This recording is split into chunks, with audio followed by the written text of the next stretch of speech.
Hey YouTube, welcome back. How's everyone doing today? So my emotions have been all over the place in the last week or so I've had to dig really deep to find the motivation to film this.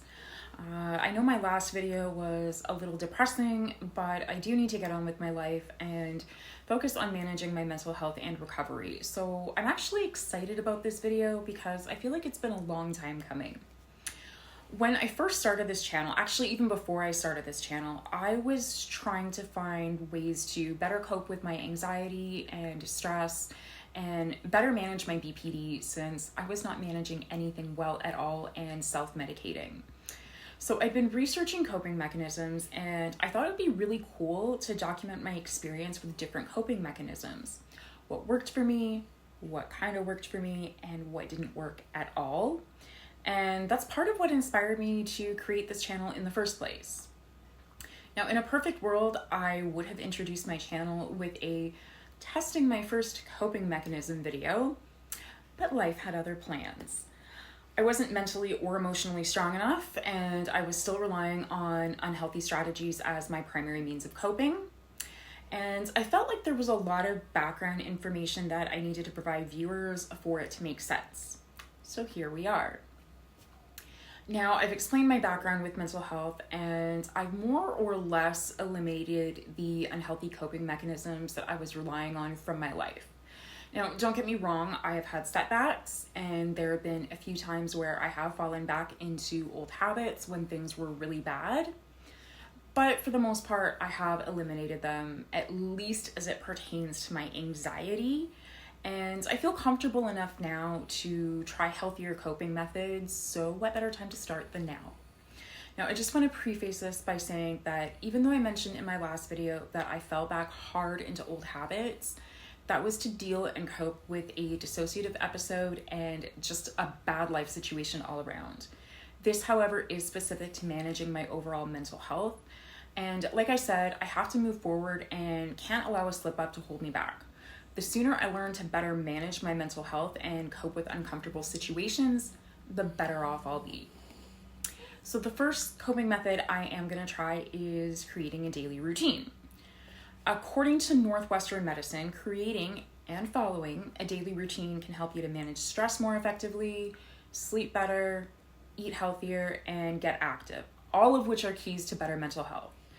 And according to Verywell Mind, it can help to lower stress levels, form good daily habits, and take better care of your health, feel more productive, and feel more focused.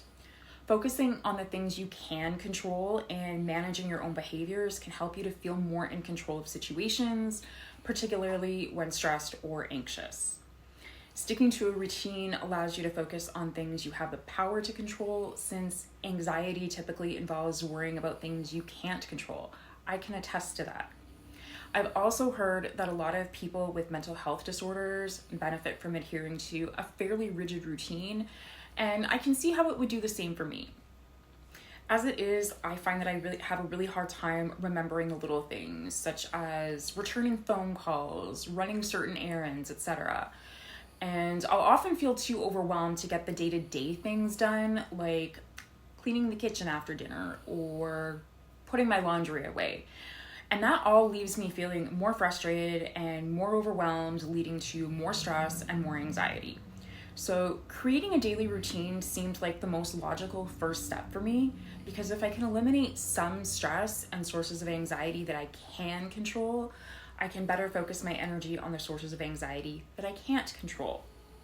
So they recommend breaking your day into 1-hour intervals and filling in your routine with your daily commitments, things like work or appointments, and go from there with whatever else you feel the need to accomplish, which of course is going to look different for everyone.